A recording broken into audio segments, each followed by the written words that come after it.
वही आते कि जैसे क्या मांगो कुछ थिर ना रहाई, और देखत नैन चला जग जाई, 1 लाख पूत 1.25 लाख नाती, और उस रावण के आज दीवान बैठी। ये मांग गई आगे घटिया वस्तु, ठीक है भगवान दे रहा है, ठीक है, और डिमांड करो ना देते ये मत सोचो कि भी भगवान ने ऐसा क्यों नहीं दिया। ये सब कुछ दे सकता आपको, ये जो चाहे सो कर सकता कबीर परमात्मा। इसकी डिक्शनरी में इम्पॉसिबल वर्ड नहीं है, ये वो समर्थ परमात्मा है।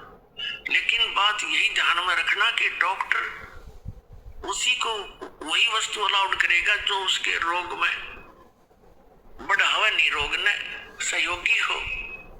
तो ये भी आप ध्यान रखना, ऐसी वस्तु आपको यहाँ से मिलेगी नहीं जो आपकी भक्ति का नाश करे, और बाकी आपका काम कोई 8 लगेगी नहीं। ये सत्कर मान लियो, बेसिक लिख लेना कि तक कोने में डायरी के।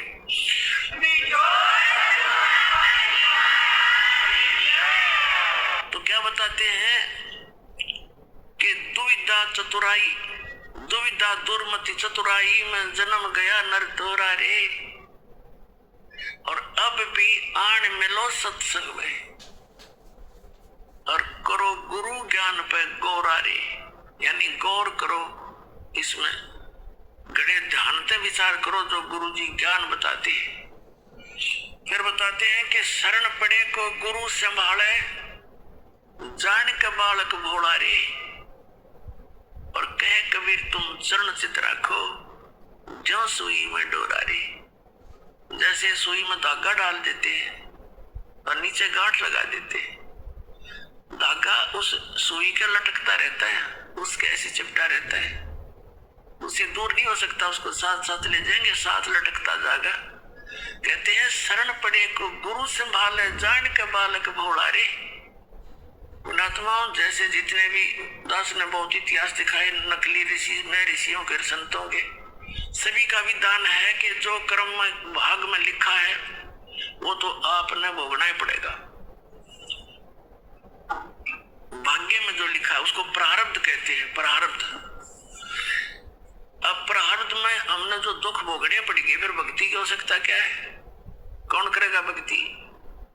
एक दो चोटी सी लाग जाओ, आदमी फूक देगा ठाके सारी मूर्तियां नरुन फोटुआ ने, तो क्या कैसे भक्ति कर सकता है? दिल टूट जाता प्राणी का। भक्ति करने की उत्साह तभी बनता है जब आदमी आने वाली आपदा का पता लग जाता है कि ऐसा होना था, और फिर एकदम परमात्मा उस बला को टाल देगा आपकी, और आपको महसूस भी होगा सचमुच आज शरण में ना होते थे, बिजली गिर गई थी, तो फिर दूनी रुचि बनेगी भक्ति में।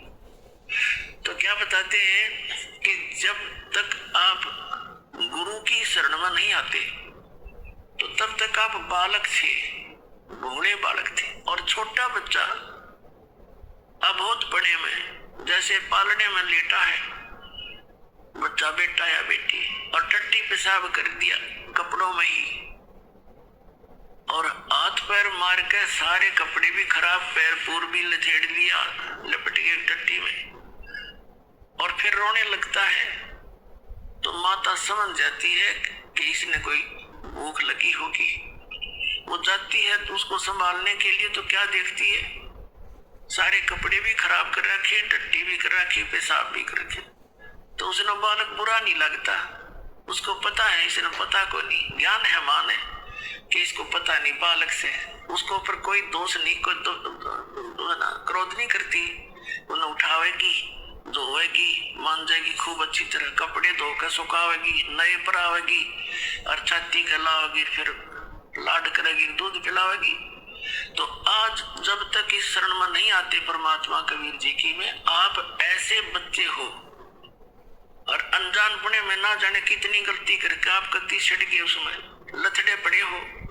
लेकिन कहते हैं शरण पड़े को गुरु संभाले, और जान का बालक भोला रे, कहे कबीर तुम चरण चित रखो, जो सुई में डोरा रे।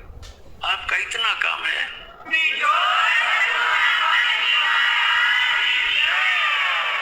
आपके जो प्रारब्ध में जो पहले के जितने भी पाप थे वो आपके साथ लपेट के भेज रखे काल ने, और जिसे पुण्य थे वो भी अंदर डाल दिए, तो आपके दोनों मिलाकर मिश्रण कर रखे। तो अब परमात्मा आपके उन पापों को धोएगा सारा ने, और फिर आपको सोच कर लेगा, और सोच करके फिर सीने का लगाओगा और सतलोक में ले जाकर दूध पियाओगा, यानी वह सदा सुखी कर देगा आपको।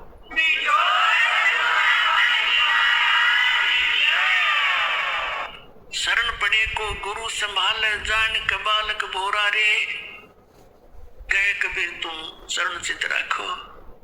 आपका कर्तव्य बताया है कबीर साहब ने, आप भी अपने गुरु जी से ऐसा अभेद संबंध कर लो, मन में दोष नहीं आवे। जिस दिन आपके गुरु जी के प्रति कोई विकार आता है, यानी कोई कमजोरी झांकते हो गुरुदेव के अंदर, तो उस दिन आपका नाम खंडित हो जाता है। और काल यही चाहता है कि ये एक बार संत से इसका कनेक्शन कट जाए, फिर यो कितने धक्के खाए जाइयो, कहीं तेरा लंबा चौड़ा क्षेत्र है इसका, तो फिर इसको यही उलझा कर मार देता है। तो परमात्मा कहते हैं द्वार धनी के पड़ा रहे, धक्के धनी के खावे, 100 काल जगजोल ही पर द्वार छोड़ दी जावे। एक ये फाइनल फार्मूला है इस भक्ति मार्ग में। इस परमात्मा कबीर जी के धनी के द्वार पर पड़ा रहे और इसी के धक्के खावे, 100 काल जगजोल ही, कितना ही काल आपको झटके देता दिखे, पर परमात्मा से दूर नहीं होना, यह बहुत बड़ी भूल हो जाएगी आपकी। अगर आप जैसे हम अज्ञानता में, यानी बगैर अध्यात्म ज्ञान के कई बार बहुत कमजोर सोच बना लेते हैं और हम भूल जाते हैं कि हमने युगों युगों से पापों की गठड़ी बांध रखी है। और उसके लिए परमात्मा कहते हैं धीरे धीरे रे मना, धीरे सब कुछ हो, माली सी जैसो घड़ा तो समय आए फल हो। आप जी ने भक्ति का बीज ईब बोया है कितने युगों के बाद, अभी तक आपकी पिछले संस्कार ही चल रहे थे, और कहीं थोड़े बहुत पुण्य कर दिए, कि दाने डाल दिए, को छोटे मोटे पुण्य, वो स्वर्ग में बर्बाद कराए आप। पुणात्माओं, ये भक्ति युग है। अब ये चौथा युग का बीच का समय है। इसमें अब करोड़ों की, कई करोड़, यानी पूरे विश्व में ये भक्ति पर लगेंगे प्राणी, अरबों खरबों की संख्या में। और जो पार होगे वो तो होगे, रह भी बतेरे जाएंगे, तो वो जो रह जाएंगे ना, उनकी दुर्गति घनी होगी, क्योंकि ये कमाई तो इतनी गजब की बनेगी आपकी, पहले मंत्र से बहुत गजब की कमाई बन जाती है, जबरदस्त भक्ति धन संग्रह होता है आपका। और फिर उनके अगर आप पार नहीं हुए तो क्या करेगा आपके साथ में? जैसे आपकी भक्ति धन इन ऊपर के लोकों में आपको इनका प्रतिफल मिलेगा, जब सतलोक नहीं जान पाए तो फिर ऐसे बनेगी आपके साथ। इस मूल कमल में गणेश जी का जाप है, आपको दिया जाता है, इसका भक्ति धन आपका इकट्ठा हो रहा है, और पार हुए नहीं तो आगे छड़ी यही रहेगी आपकी।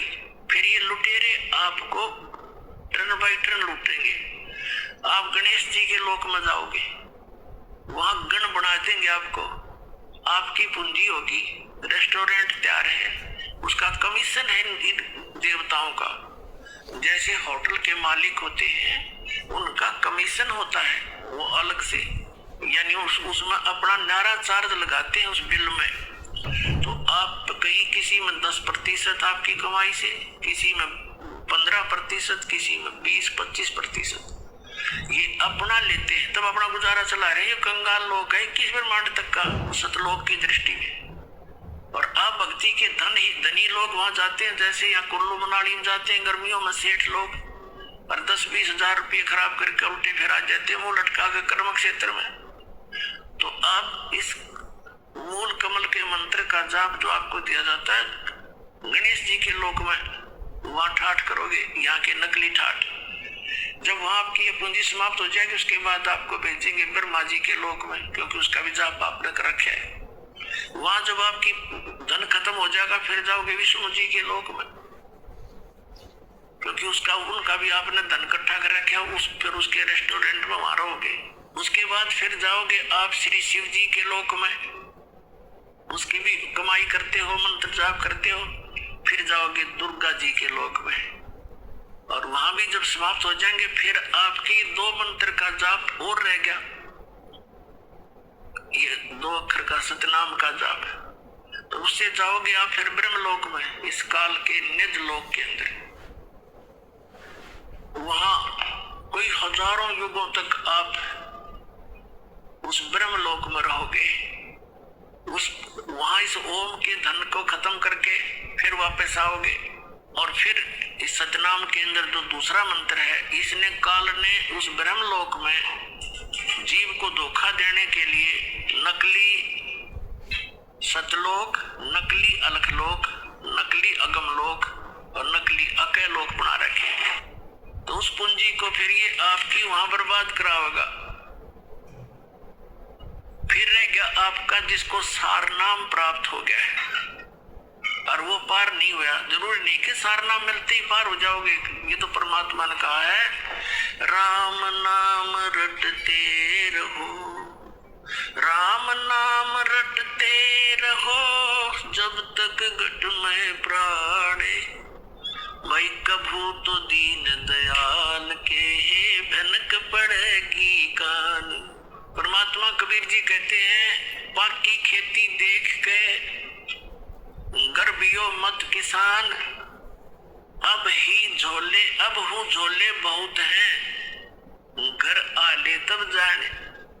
कहते इस या पाकी खेती देख कर खेत में अभिमान ना करना किसान, अभी तक बहुत झाड़ या आंधी वर्षा ओढ़े, आंधी तूफान से ना जाने की बिजली पड़ जा, तेरे घर आले जब मानिए तेरे धन तेरे घर आ गया। इसलिए बताते हैं कि ये ना समझना सार नाम मिल गया तुम पारे होगी। सार नाम की कमाई और मर्यादा में अंतिम श्वास तक करते हुए, और एक विशेष कसक बनाओ सतलोक में जान की, तब वहां जाओगे जहाँ आशा तांबासा हुई, मन कर्म वचन सुमरियो सोई।